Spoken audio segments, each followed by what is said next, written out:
बिस्मिल्लाहिर्रहमानिर्रहीम। अस्सलाम वालेकुम स्टूडेंट्स, आज हम पढ़ेंगे चैप्टर 1 का सेकंड पार्ट। चैप्टर हमारा 1 है। चैप्टर का नेम है cellular organisation of plants and animals. जिस तरह के डेट और डे मेंशन है, आज का डे है ट्यूसडे और डेट है 8 सितंबर 2020। आज हम रीड आउट करेंगे cellular organisation of plants and animals part 1। इसके पेज नंबर 4 और 5।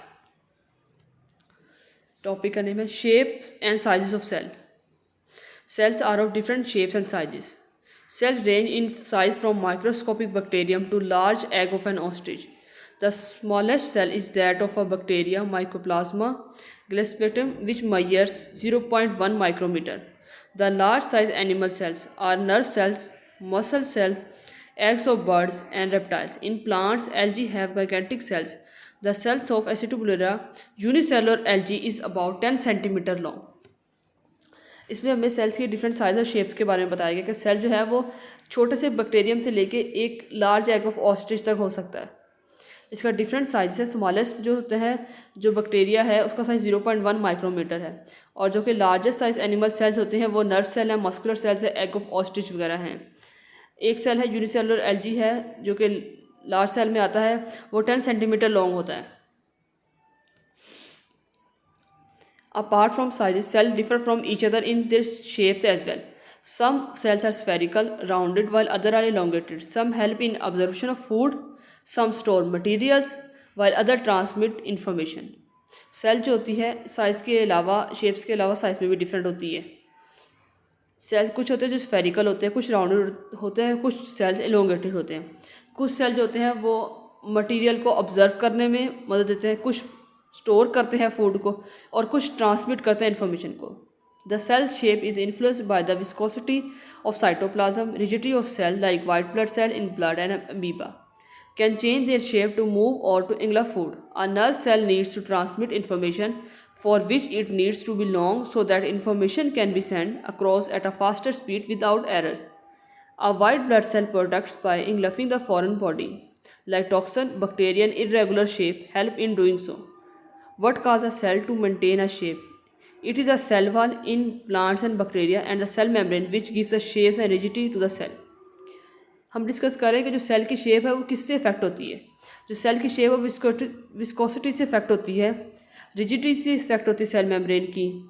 कुछ सेल होते हैं जो वाइट ब्लड सेल होते हैं बॉडी के अंदर, कुछ अमीबा के अंदर जो होते हैं जो कि चेंज करते हैं शेप को, जबकि जब फूड ऑब्जर्व करती है, ग्लव करती है।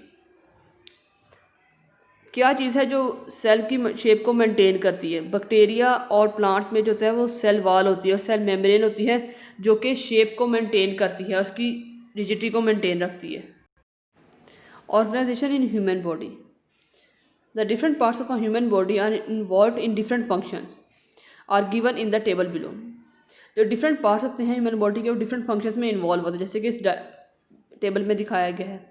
पहले नंबर पे है डाइजेशन। जी कौन कौन से ऑर्गन्स इन्वॉल्व होते हैं डाइजेशन में? टीथ होता है, माउथ होता है, स्टमक होता है, इंटेस्टाइन होता है।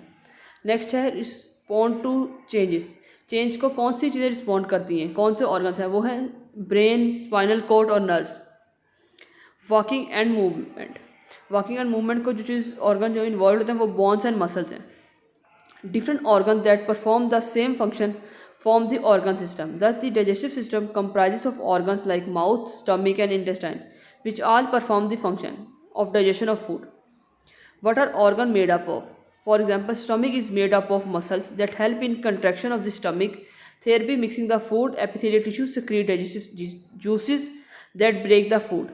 The cell lining it gives the shape and flexibility for the stomach. Cell secreting juice and the cells form the lining. All these cells perform the same function. A group of cells that perform the same function form a tissue. Thus, muscle tissues are a group of cells helping in movement of contracting of stomach. As discussed earlier, cell is the basic structural unit as well as the functional unit of a living organism. Let us know at the structural components.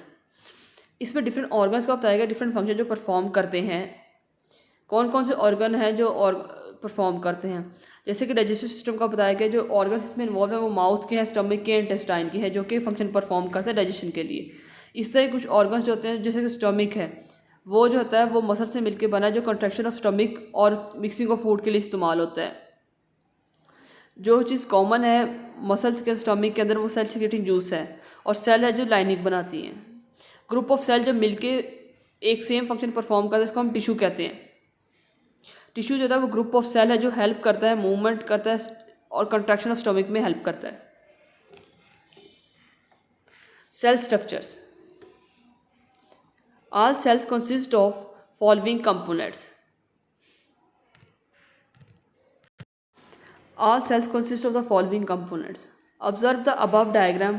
What are the common major components you see? Do you see a cell membrane, cytoplasm, nucleus? These are three basic components of a cell.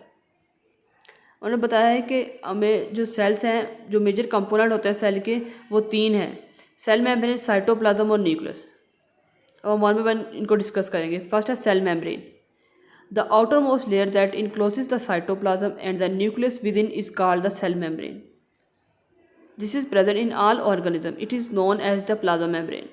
Plasma membrane regulates the entry of a substance inside the cell. It selects substances and does not allow everything to enter the cell. It is the semi-permeable or semi-porous. When you think about a membrane, imagine it is like a big plastic bag with some tiny holes. That bag holds all of our cell pieces and the fluid inside the cell and keeps any nasty things outside the cell. The holes are there to let some things move in and out of the cell. Cell membrane जो होती है वो outer most layer होती है जो कि cytoplasm और nucleus को इनक्लोज करती है। इसको हम सेल मेम्ब्रेन कहते हैं। इसका एक दूसरा नाम है जिसको हम कहते हैं प्लाज्मा मेम्ब्रेन। ये तमाम लिविंग ऑर्गेनिज्म में होती है।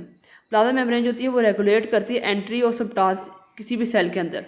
ये सिलेक्ट करती है कौन सा सब्सटेंस एंटर करेगा और कौन सा नहीं। इसकी एग्जांपल हम एक प्लास्टिक बैग की तरह से ले सकते हैं जिसके अंदर छोटे छोटे होल्स होते हैं। इसके अंदर प्लास्टिक बैग जो होता है वो होल्ड करता है तमाम सेल के पीसेस को और फ्लूइड्स को सेल के अंदर।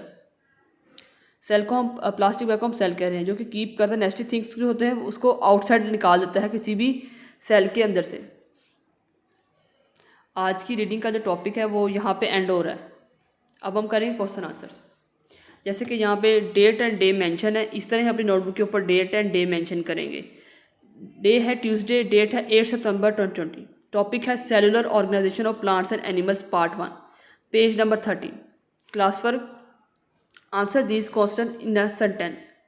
Question number 3, what do you mean by cell of a tissue have similar erosion?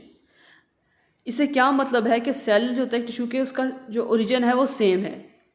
Answer, tissues are group of same or different cells so they have similar origin. Tissue जो होता है वो group of cell है जो कि same or different cell से मिलकर बना है, सो इसी वजह से इसका जो ओरिजिन है वो सेम होता है। Question number 4, which plant tissues are responsible for the support of the plant? कौन सा प्लांट टिश्यू है जो कि रिस्पॉन्सिबल है सपोर्ट ऑफ द प्लांट के लिए? आंसर है, meristematic tissues are responsible for the support for the plant. Meristematic tissue जो है वो रिस्पॉन्सिबल होता है सपोर्ट के लिए। ये हमारा आज का क्लास वर्क था। सेम इस तरह ही हम अपना होमवर्क करेंगे जैसे कि शो करवाया गया है स्लाइड में। डेट एंड डे मेंशन करेंगे, पेज नंबर, टॉपिक, होमवर्क की हेडिंग देंगे और क्वेश्चन नंबर 3 और 4 करेंगे। और हमारी डायरी भी यही है, learn plus right class work की। सेम इस तरह डेट एंड डे मेंशन की जाएगी, टॉपिक मेंशन होगा और लर्न प्लस राइट हमारा क्लास वर्क होगा। आज का काम हमारा यह ख़त्म होता है, तो इंशाल्लाह नेक्स्ट लेक्चर में मिलेंगे। अल्लाह हाफिज़।